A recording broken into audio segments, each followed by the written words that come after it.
இன்னைக்கு நான் 3 தீர்மானம் நிறைவேற்ற போகிறேன் அப்படின்னு 3 தீர்மானத்தை நிறைவேற்றிருக்காரு ஒருத்தர்.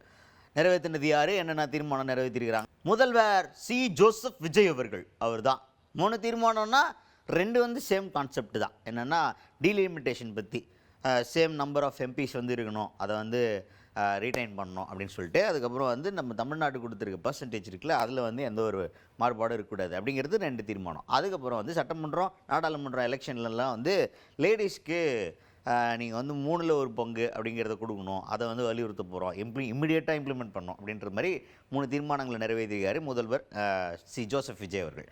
அதுக்கப்புறமா தொடர்ந்து இப்போ வழக்கமாக என்ன பண்ணுவாங்கன்னா, இதுக்கப்புறம் எதிர்க்கட்சி தலைவர் இருந்துச்சு கருத்து சொல்லுவார். ஆனால் இவங்க என்ன பண்ணிட்டாங்க அப்படின்னா, இல்லை மற்றவங்களாம் பேசிட்டோம், கடைசியாக பேசுங்க அப்படின்ற மாதிரி சொல்லிட்டாங்க போல். பார்க்கறதுக்கு வந்து ஸ்கூல்லலாம் வந்துட்டு, இப்போ நான் தான் லீடர், நான் சொல்கிறதா நீ கேட்கணும் தெரியுமா, முன்னாடி நீ வேணால் என்ன ஆட்டம் வேணால் போட்டிருக்கலாம், இப்போ நான் தான்டா, இல்லைனா போர்டில் பேர் எழுதிடுவேன் அப்படின்ற மாதிரி இருக்கும்ல.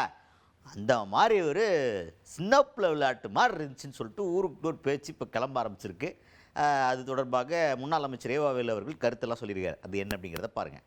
நாடாளுமன்ற மக்களவையின் மொத்த உறுப்பினர்களின் எண்ணிக்கையை 543 என்ற நிலையிலேயே நிரந்தரமாக்க வேண்டும். 2.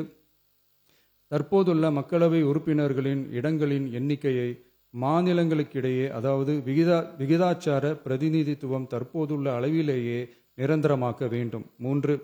வரவிருக்கும் மக்களவை பொது தேர்தலிலும் அதன் பிறகு சட்டமன்ற பொது தேர்தல்களிலும் 3ல் 1 பங்கு தொகுதி ஒதுக்கீட்டு பலனை பெண்கள் பெறுவதை உறுதி செய்ய வேண்டும் என ஒன்றிய அரசை தமிழ்நாடு சட்டமன்ற பேரவை ஒருமனதாக வலியுறுத்துகிறது.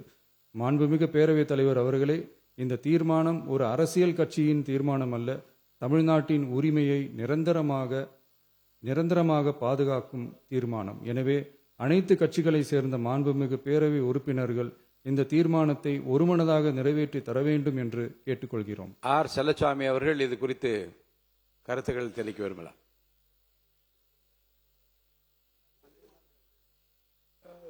இதை குறித்து பேச போறீங்க, வேற ஏதாவது சொல்லுங்க. மாண்புமிகு பேரவைத் தலைவர்களே, உங்களுக்கு தெரிந்த செய்தி தான் இது.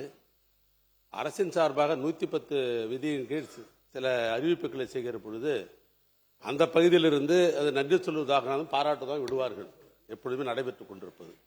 இது போன்ற தனி தீர்மானங்களை முதலமைச்சர் அல்லது சம்பந்தப்பட்ட அமைச்சர்கள் கொண்டு வருகிற பொழுது பிரதான எதிர்க்கட்சியை தான் முதலாக அது வாய்ப்பு கொடுக்கிற பழக்கம் தான் இது வரைக்கும் இருந்திருக்கிறது. அதை நினைவூட்டுகிறேன்.